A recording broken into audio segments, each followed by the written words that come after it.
Hello, everybody, and welcome to the entertainment headquarters, and welcome to another review. And this review is for the brand new entry in the Karate Kid franchise, and of course, it is Karate Kid Legends. Now, that title, Karate Kid Legends, for me personally, is the wrong title for this particular movie. I think they should have called it Karate Kid New York or Karate Kid Bronx or something, because I don't think Legends quite hits the mark when it comes to this particular movie. And that's for a number of reasons. So let's get into it. Let's get cracking and talk about Karate Kid Legends. So, Karate Kid Legends is a 2025 American martial arts drama film directed by Jonathan Entwistle and written by Rob Liber. It is the sixth film in the Karate Kid franchise, serving as a continuation of the Karate Kid 2010 and the television series Cobra Kai. It stars Jackie Chan and Ralph Macchio, both reprising their roles from the franchise, while introducing Ben Wang as the main lead alongside Joshua Jackson, Sadie Stanley, and Ming Na Wen. It is the first film in the series not to be produced by Jerry Weintraub, who died in 2015. And the plot synopsis for this particular film is as follows. After moving to New York City with his mother, Kung Fu prodigy Li Fong struggles to let go of the past as he tries to fit in with his new classmates. When a new friend needs his help, Li enters a karate competition, but his skills alone aren't enough. With help from Mr. Han and Daniel LaRusso, he soon learns to merge two styles into one for the ultimate martial art showdown. So that is your plot synopsis, and quite frankly, this film is nothing but a cash grab after the success of Cobra Kai. And like you see, this is like a direct sequel to the Karate Kid from 2010, it said. Um, the trailers for this particular movie that I did watch and did thoroughly enjoy, I feel as if they were very kind of misleading to what they were going to represent us as, fans of the franchise. So, what I mean by that is you had these amazing trailers with Daniel LaRusso and Mr. Han teaming up, combining the legacy of the Mr. Miyagi verse with Daniel LaRusso and the get your teeth in it, the newly rebooted version of Karate Kid with Jackie Chan. And in some ways, they kind of did that, but more or less as a glorified cameo. So the whole start of this movie, I really was engaged for the first part of this movie. I did really find the beginning of this very, very interesting. So, like I say, you have Li Fong, who is this kung fu prodigy, in the character, not the character, but the actor that they cast as Li Fong, whose name is Ben Wang. He is a fantastic actor. I think he's perfect for the role that he was given. I thought he was probably the highlight of this movie. I feel as if he had a lot of potential to really shine and grow, and there are really flashes of good things within him and his character, but the rest of the film just falls flat for many, many reasons. So Li Fong and his mother moved to New York City after his older brother basically is involved in a tournament and tragically dies under, sad circumstances. So after that happens, he moves to New York City with his mother, and she makes him promise her that he will not fight. he wanted to, like, I think in many ways emulate his older brother and go into competition and become a kung fu master, and bit like Daniel LaRusso, how he was bullied and then he became this karate kid master, and then teacher, sensei. He, I think, in his mind wanted to go down that road, but because of the circumstances that followed, he now has to leave that behind, and he's struggling to make friends at school. He's, a very similar situation to Daniel LaRusso in the very first Karate Kid when he arrived, uh, getting bullied, being treated badly, and he meets a girl and he kind of has a crush on the girl who actually is the girlfriend of, like, the main youthful villain, and it's very much the same that Lee Fong finds this girl who he finds an attraction to, in her ex-boyfriend is the like he is the main guy. He is a part of another martial arts dojo known as Demolition. So them kind of elements of the plot are very much continuing from Karate Kid and Cobra Kai.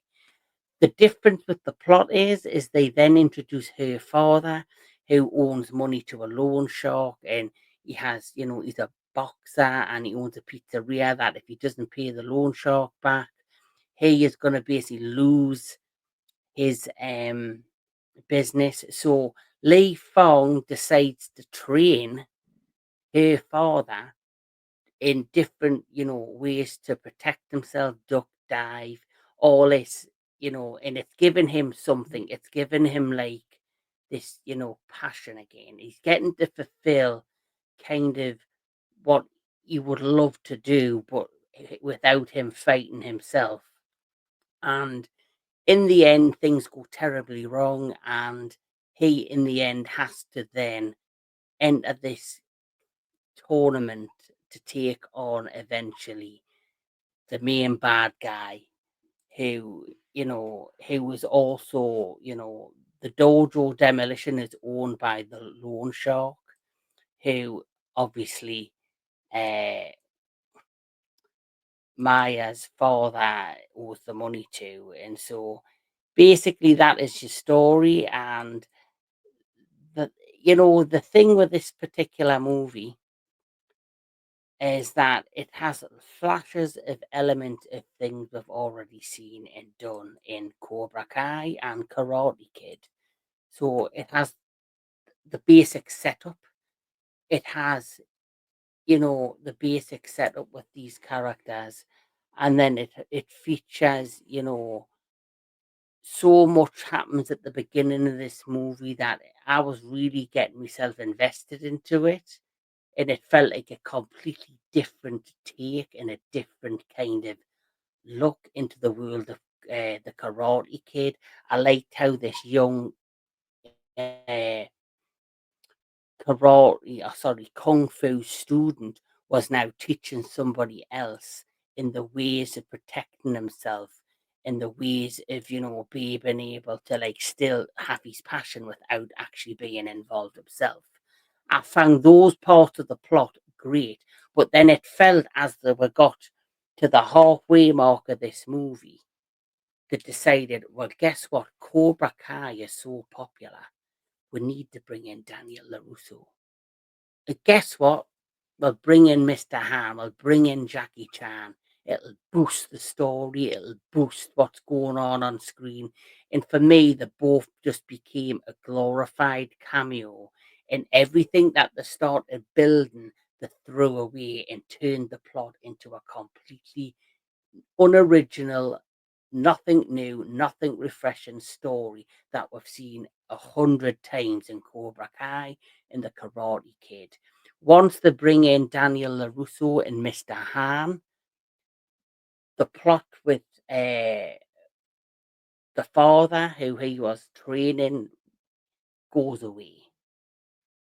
His mother, who was fantastically played by the lovely, I forgot her name, I'm gonna get her up, by the lovely Minna Wen, she is just becomes a forgotten character.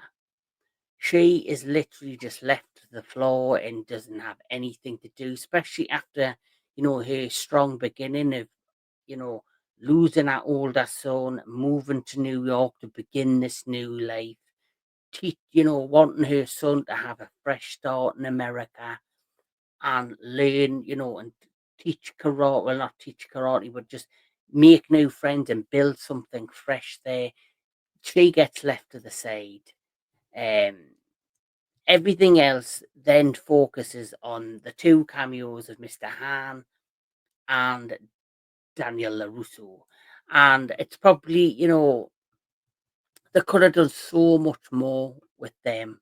And they could have done so much more with the introduction of these two and make, the cross the wires and the cross the paths and the cross, the story between these two who come together. One knows kung fu, one knows karate, and they're going to basically combine forces to teach Li Fong elements and ways so he can go into this competition.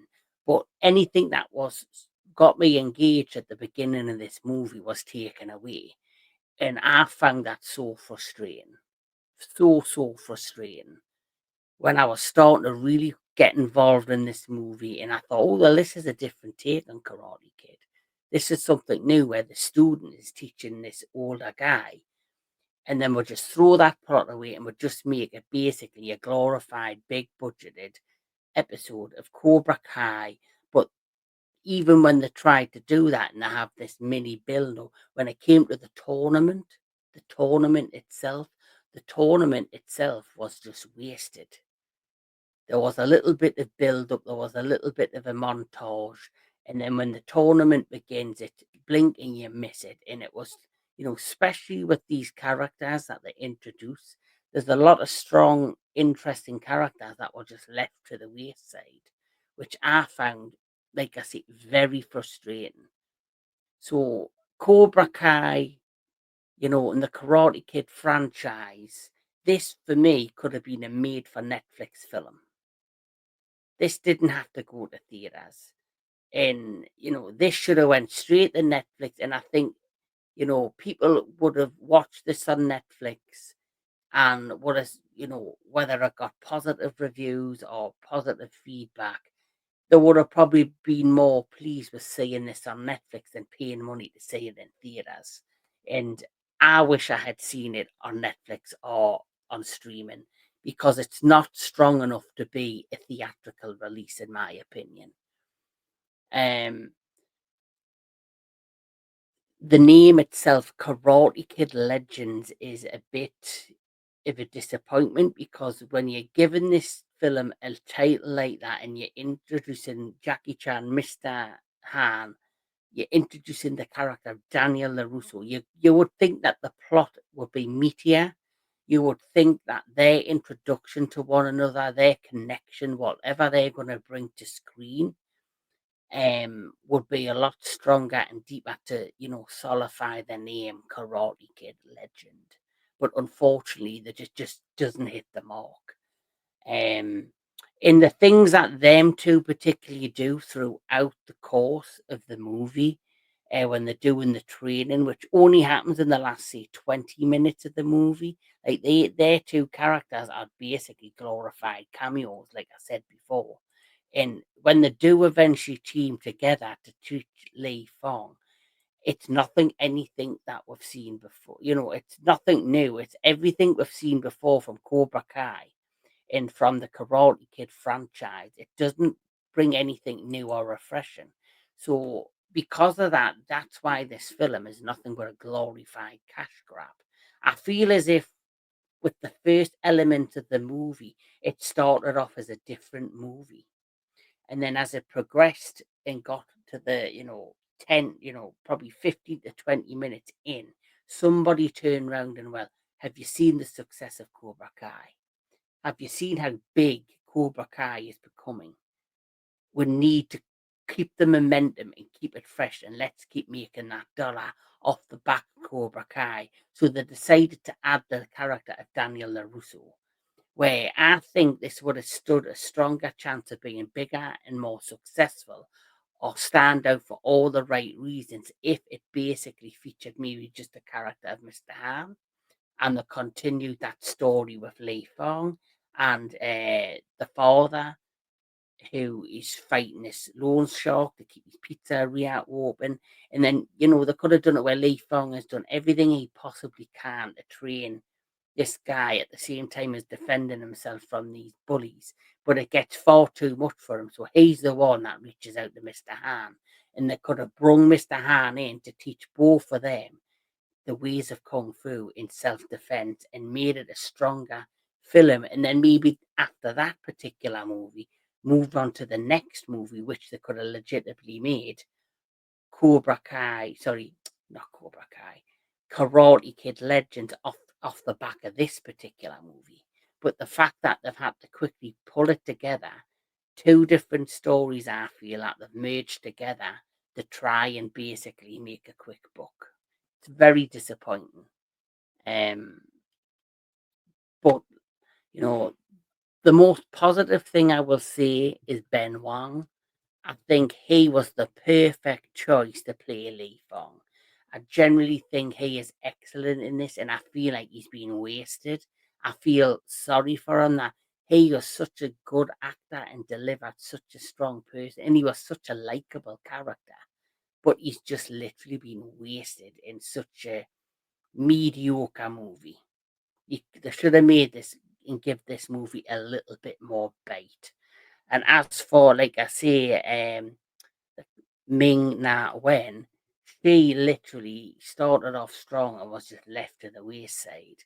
Like I see the guy who plays the father, Joshua Jackson, his story just gets dropped. As for the other characters in this,